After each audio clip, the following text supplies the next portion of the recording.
An out-of-body experience is a condition usually occurring spontaneously during meditation, deep sleep, hypnosis, shamanic trance, sensory deprivation, anesthesia, extreme illness or trauma, in which one finds themselves outside their physical body, yet remaining fully conscious and perceiving everything normally. Robert Monroe describes it as an altered state of consciousness in which the subject feels that his mind or self-awareness is separated from his physical body, and this self-awareness has a vivid and real sense about it, quite different from a dream. The experience typically begins by finding yourself floating over or standing next to your physical body, perceiving normally, but with a great feeling of lightness and power. You may see your physical body lying on the bed, or you may just rise straight up through the ceiling. You may have a ghostly astral body which can fly around, or you may be a point of pure consciousness which can travel instantaneously to wherever you think about. Stanislav Grof wrote, "Some individuals describe themselves as amorphous clouds, energy patterns, or pure consciousness. Others experience distinct feelings of having a body, which is, however, permeable, invisible, and inaudible for those in the phenomenal world. Sometimes there is fear, confusion, and a tendency to return to the physical body. Sometimes there are ecstatic feelings of timelessness, weightlessness, peace, serenity, and tranquility. Some individuals in this state show concern about the fate of their physical bodies. Others feel totally indifferent." Robert Monroe wrote, "You can move through space and time slowly or apparently somewhere beyond the speed of light. You can observe, participate in events, make willful decisions based upon what you perceive and do. You can move through physical matter such as walls, steel plates, concrete, earth, oceans, air, even atomic radiation without effort or effect. You can go into an adjoining room without bothering to open the door. You can visit a friend 3,000 miles away. You can explore the moon, the solar system, and the galaxy, if these interest you, or you can enter other reality systems, only dimly perceived and theorized by our time and space consciousness." Most OBEs have common features. They all typically begin while in an altered state of consciousness. Your awareness shifts to a point outside your physical body. The physical body is usually seen dormant on the bed, or wherever you left it, while a second astral body is seen attached to your new space of awareness. This light, ghostly body can pass through walls or solid objects, float and fly around, and is sometimes even seen by other people. Robert Monroe wrote, "In the OBE, the individual is near totally conscious. Most, if not all, of your physical sensory perception is replicated. You can see, hear, and touch. The weakest seem to be smell and taste.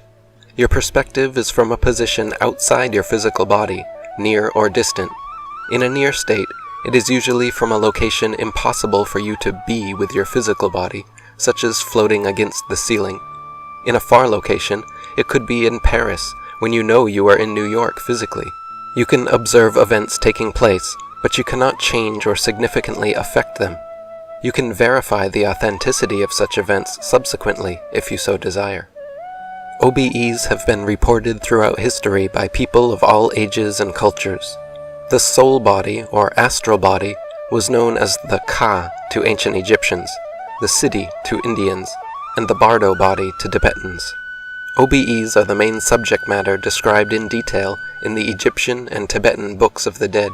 St. Paul seems to describe an OBE in 2 Corinthians chapter 12. Ernest Hemingway wrote about witnessing his soul leave his physical body and float around after being hit by shrapnel in 1918. Michael Talbot wrote, "Aldous Huxley, Goethe, D.H. Lawrence, August Strindberg, and Jack London all reported having OBEs.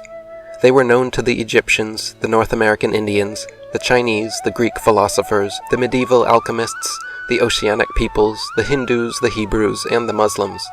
In a cross-cultural study of 44 non-Western societies, Dean Shields found that only 3 did not hold a belief in OBEs. Erica Bourguignon looked at 488 world societies, or roughly 57% of all known societies, and found that 437 of them, or 89%, had at least some tradition regarding OBEs. Dr. Robert Crookall, a geologist at the University of Aberdeen and an amateur parapsychologist, investigated enough cases to fill 9 books on the subject. Robert Monroe wrote, "It is quite well known, for example, that many cultures attribute to shamans the capacity to fly out of the body. In fact, a shaman cannot be anointed as such unless he has that capacity.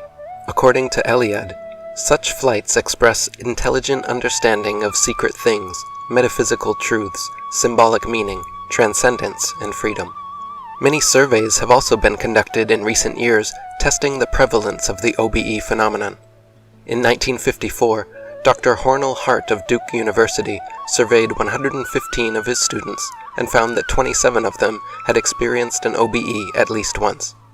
A 1966 study by Celia Green showed that 19% of students asked at Southampton University had had one. A 1968 Green 15 survey reported that 34% of 380 Oxford undergraduates had experienced an OBE.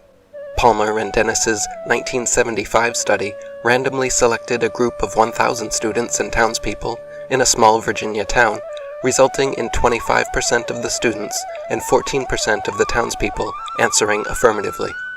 Erlander Haraldson's random survey of 902 adults found 8% had been out of their bodies at least once, and a 1980 survey by Dr. Harvey Irwin at the University of New England in Australia found 20% of his 177 had experienced out-of-body travel.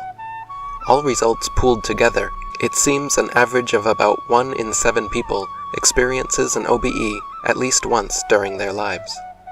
Robert Monroe wrote, "First, OBEs are a universal human experience, not in the sense that they happen to large numbers of people, but in that they have happened all through recorded history, and there are marked similarities in the experience among people who are otherwise extremely different in terms of cultural background. One can find reports of OBEs by housewives in Kansas which closely resemble accounts of OBEs from ancient Egyptian or Oriental sources. Second, the OBE is generally a once-in-a-lifetime experience, seemingly experienced by accident. Illnesses sometimes bring it about, especially illnesses which are almost fatal. Great emotional stress sometimes brings it out. In many cases, it simply happens during sleep, without our having any idea of what might have caused it. In very rare instances, it seems to have been brought about by deliberate attempt. Third, the experience of an OBE is usually one of the most profound experiences of a person's life, and radically alters his beliefs. This is usually expressed as, "I no longer merely believe in survival of death or an immortal soul, I know that I will survive death." The person feels that he has directly experienced being alive and conscious without his physical body, and therefore knows that he possesses some kind of soul that will survive bodily death. In Robert Monroe's book, Far Journeys, he shares many recorded accounts of OBEs, including the following. "When I was approximately 10 years old, I was living together with my older brother at my uncle's house, a major in the U.S. Army Medical Corps. One day, I was reclined on my bed, quite awake, and was looking at the ceiling beams of the old Spanish building where the living quarters were located. I was saying to myself many questions, such as what was I doing there and who was I? All of a sudden, I get up from the bed and start walking toward the next room. At that moment, I felt a strange sensation in me. It was a sensation of weightlessness, and a strange mix of a sense of a feeling of joy. I turned back in my steps in order to go back to bed, when to my big surprise, I saw myself reclined on the bed. This surprising experience at that very small age gave me the kind of a jerk which, so to say, shook me back to my body. When talking about these subjects at work, I found that one of my colleagues, while under anesthesia for an operation, found himself out of body, hovering against the ceiling in the corner of the operating room, where he watched his body and the surgeons perform the entire procedure. It turns out this is actually a fairly common occurrence. Dr. Michael Rawlings recorded the account of one patient who remembered what the doctor was wearing and what he did during an emergency procedure, which was seemingly impossible because the patient was in a coma at the time. Dr. David Hawkins wrote, "Out-of-body experience also eventually became a relatively common subject as more and more surgical patients reported that they witnessed their entire operations and heard everything that was said in the operating room. Michael Talbot wrote, "Experiencing an OBE during cardiac arrest is relatively common, so common that Michael B. Sabom, a cardiologist and professor of medicine at Emory University and a staff physician at the Atlanta Veterans Administration Medical Center, got tired of hearing his patients recount such fantasies and decided to settle the matter once and for all." Dr. Sabom interviewed 32 chronic cardiac patients who reported having an OBE during their heart attack, and the results forever changed his mind about this phenomenon. He asked them to describe exactly what they remembered happening during the procedure while they were out of body. 26 gave correct but general descriptions, 6 gave highly detailed and accurate descriptions of their own resuscitation, and 1 gave a blow-by-blow accounting so accurate that Sabom was stunned. The results inspired him to delve even deeper into the phenomenon. He has now become an ardent believer and lectures widely on the subject. In conclusion to his research, Dr. Sabom stated, "There appears to be no plausible explanation for the accuracy of these observations involving the usual physical senses. The out-of-body hypothesis simply seems to fit best with the data at hand." Robert Peterson wrote, "There are many people who have reported OBEs in which they saw things that really did happen. The most common of these are the descriptions by patients undergoing surgery who claim to have witnessed the whole procedure from outside their body. Some have reported details of the procedure that they could not have possibly known, such as where the doctors put gallstones that were removed. Some patients have accurately repeated conversations that went on during the surgery. Skeptics may dismiss such cases by theorizing that some subconscious part of the patient still had cognitive abilities during the operation, and assuming that somehow the patient accessed this subconscious memory when they awoke. This theory cannot explain the less common cases where OBE subjects have reported what was happening in a different room. These seem to suggest that the subject could actually see some part of physical reality. My ex Petchara has also experienced OBEs many times periodically throughout her life. Always during sleep, having drifted off into the subconscious realms, there comes a self-reflexive moment where she finds herself floating in her room with a light body, while fully aware that her physical body is asleep on the bed. From there, she usually leaves through the closed window by her bed and floats over the roofs, houses, and roads in her village. On many occasions, she has astrally projected to the houses of classmates, houses she had never visited before, and remembered specific details which were later confirmed true by her shocked classmates.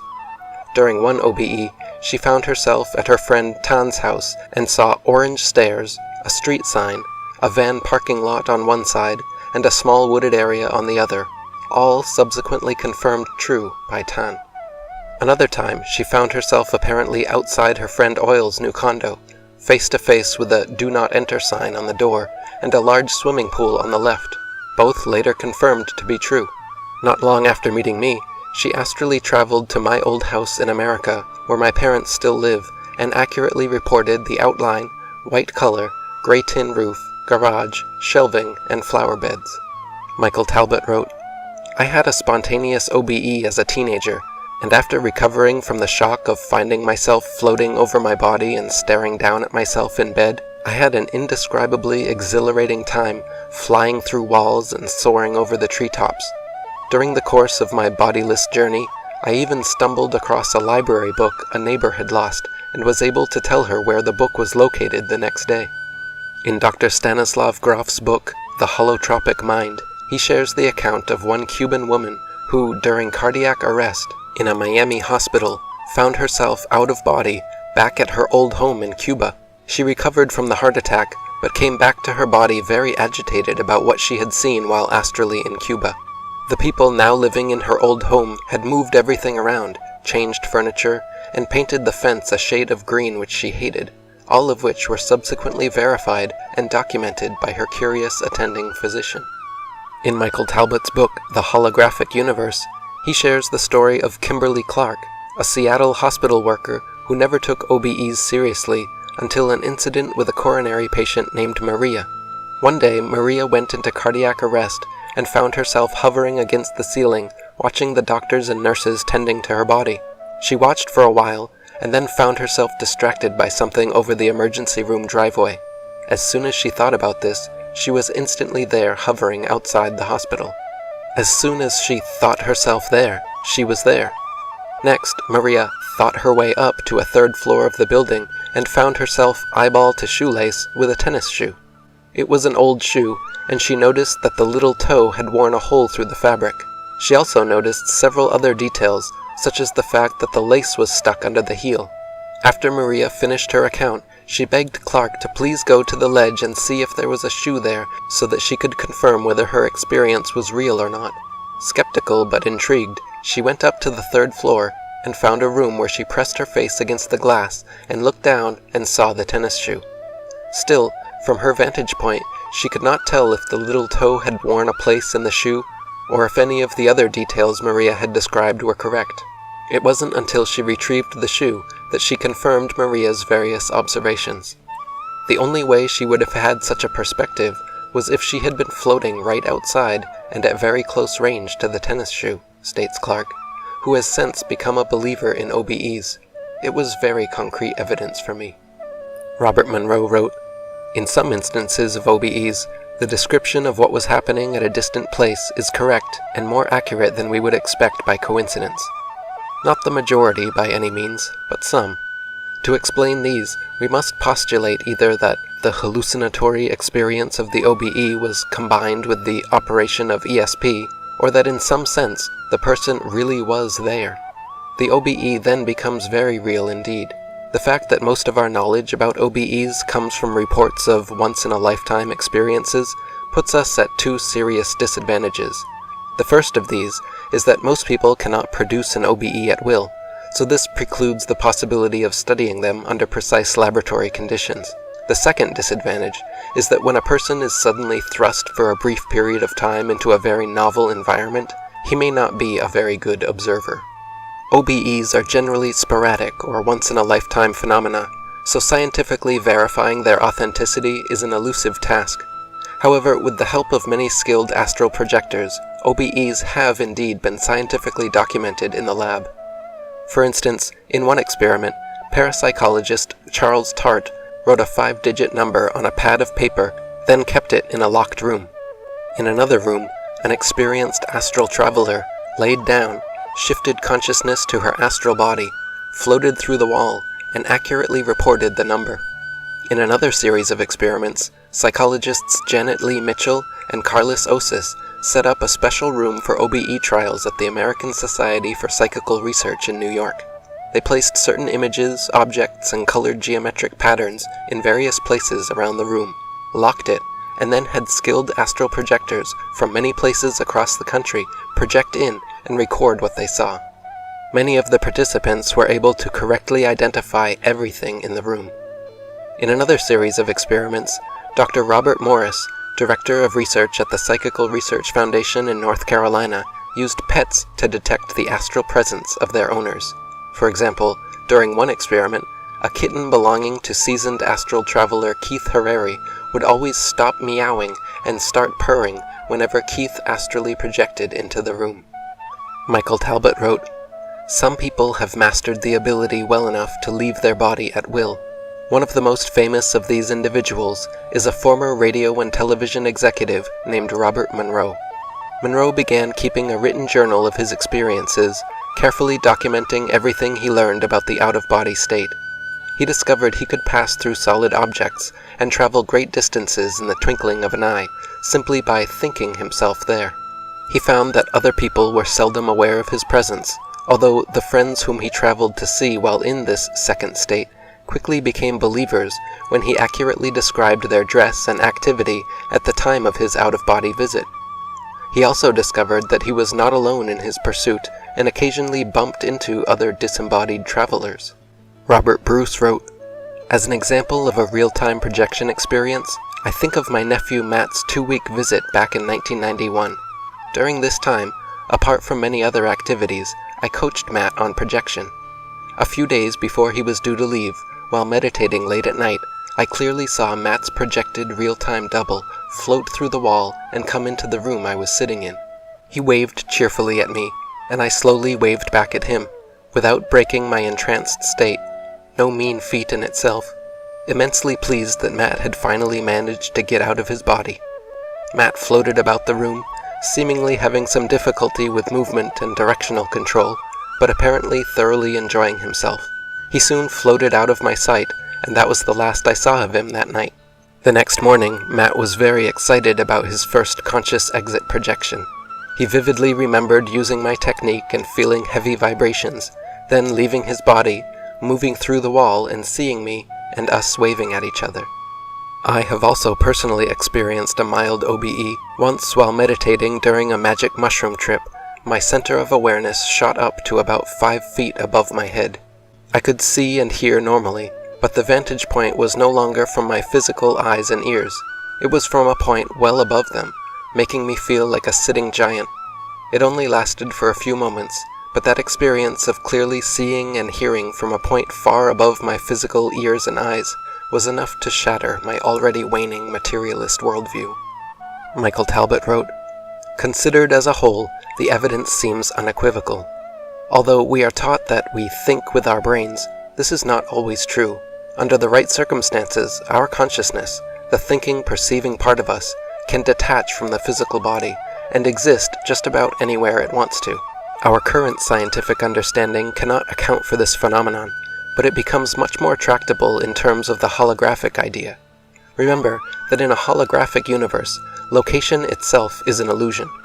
Just as an image of an apple has no specific location on a piece of holographic film, in a universe that is organized holographically, things and objects also possess no definite location. Everything is ultimately non-local, including consciousness. Thus, although our consciousness appears to be localized in our heads, under certain conditions, it can just as easily appear to be localized in the upper corner of the room, hovering over a grassy lawn, or floating eyeball to shoelace with a tennis shoe on the third-floor ledge of a building. If the idea of a non-local consciousness seems difficult to grasp, a useful analogy can once again be found in dreaming. Imagine that you are dreaming you are attending a crowded art exhibit. As you wander among the people and gaze at the artworks, your consciousness appears to be localized in the head of the person you are in the dream. But where is your consciousness really? A quick analysis will reveal that it is actually in everything in the dream, in the other people attending the exhibit, in the artworks, even in the very space of the dream. In a dream, location is also an illusion because everything, people, objects, space, consciousness, and so on, is unfolding out of the deeper and more fundamental reality of the dreamer.